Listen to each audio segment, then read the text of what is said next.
Mr. President, Senator Pia Cayetano, the distinguished lady from Taguig and Pateros, is also seeking the floor. I move that she be recognized, Mr. President. Any objection? Senator Pia Cayetano is hereby recognized.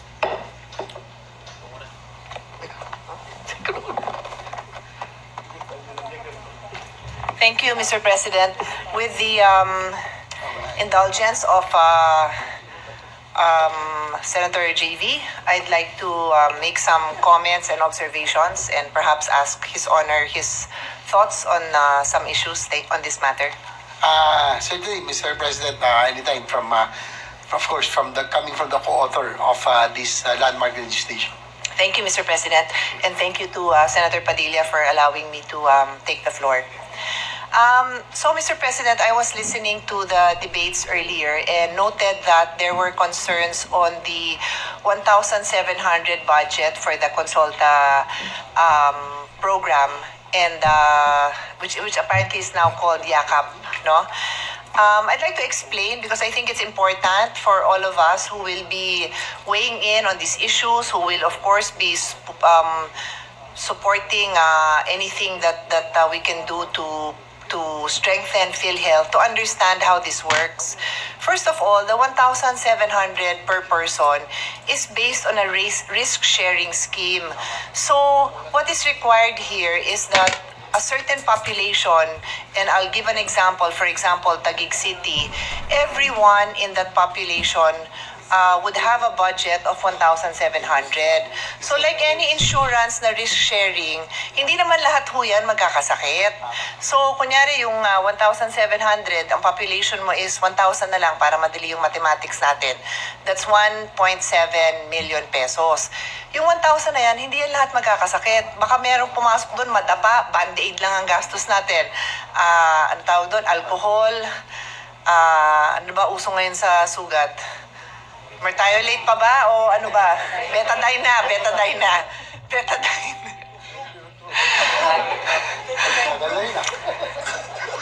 Betadine mas madaling ma-pronounce. And Band-Aid, yun lang ang gastos, di ba?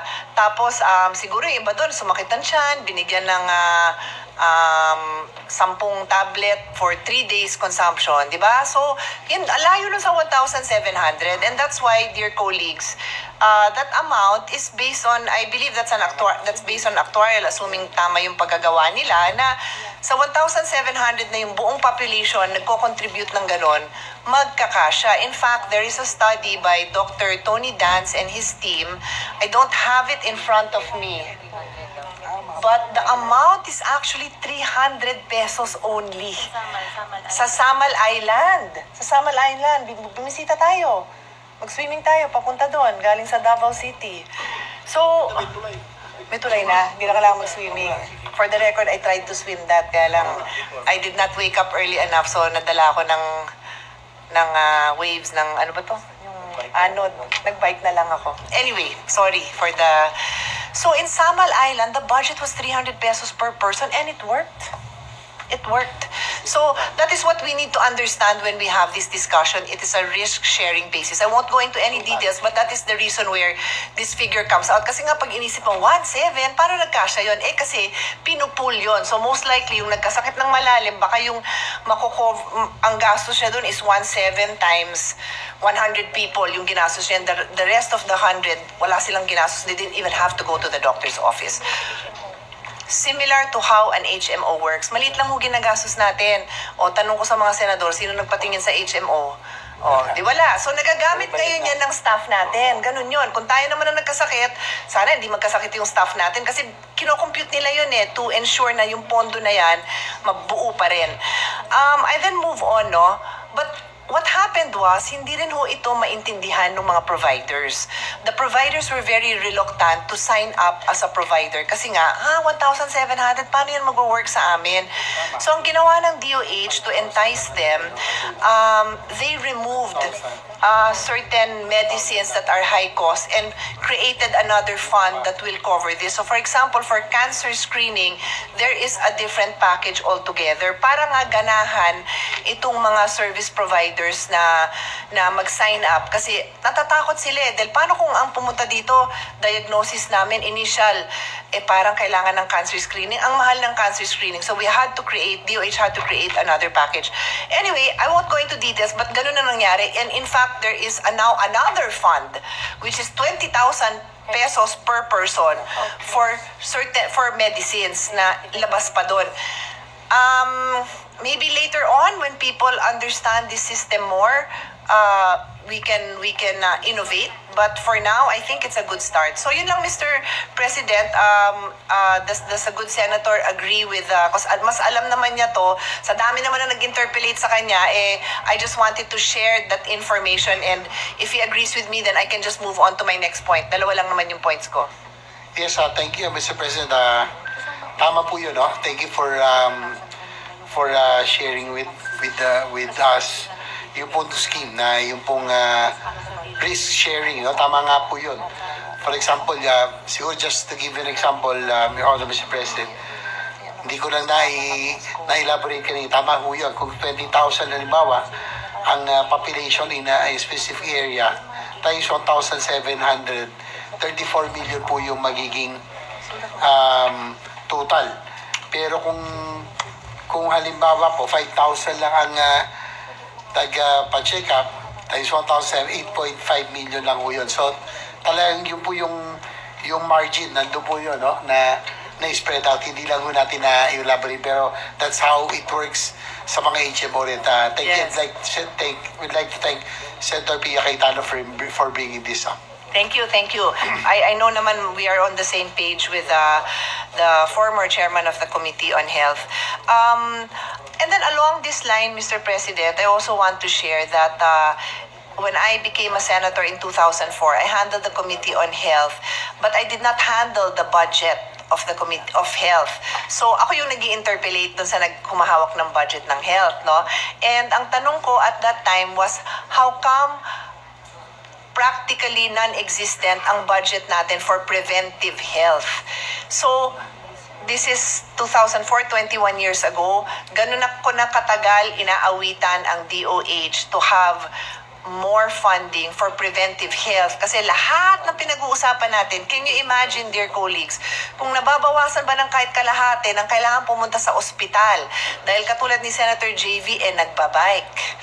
Sino ba pwede ko example? Senator Sherwin na tumatakbo, Senator Joel na nagbabasketball, kaya lang gumastos para doon sa tuhod niya. Yun lang. But basically, if you engage in preventive health care, which is exercise, proper nutrition, avoiding yung mga vices, alcohol, cigarette, vapes, then you will not have to go to the hospital as much. Diba? Tama naman ho ako. Does His Honor agree with me?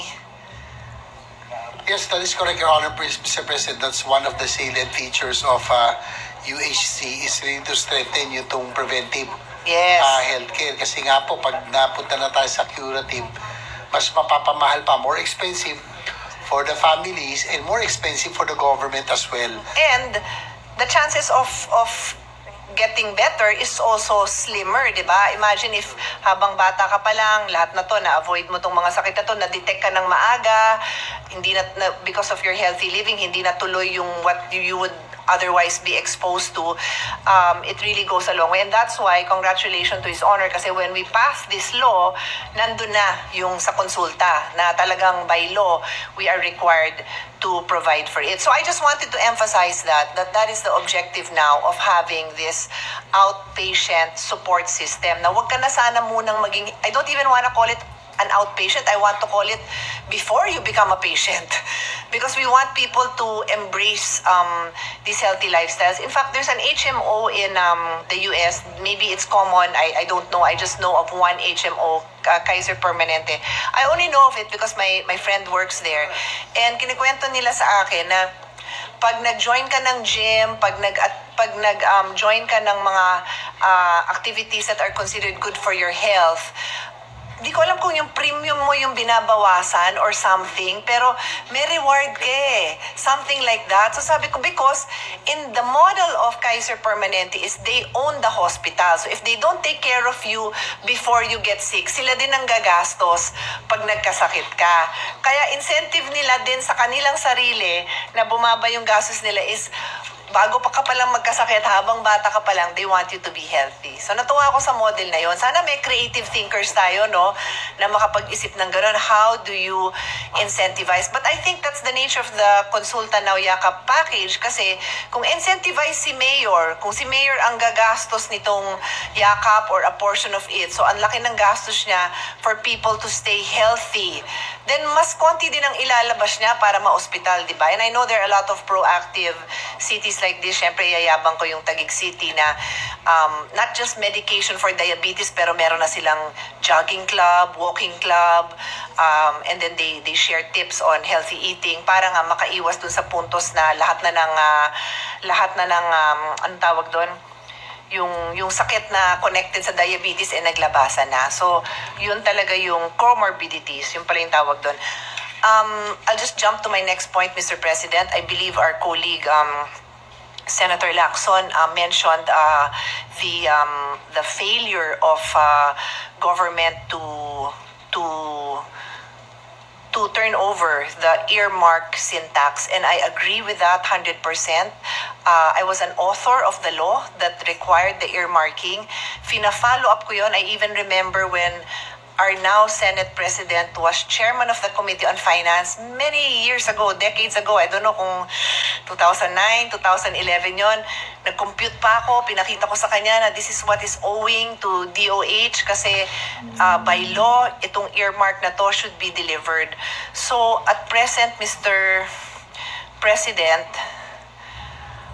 ang earmark for 2023 na sin tax should be 83.9 billion. Ang pumasok sa GAA is 79.06 billion.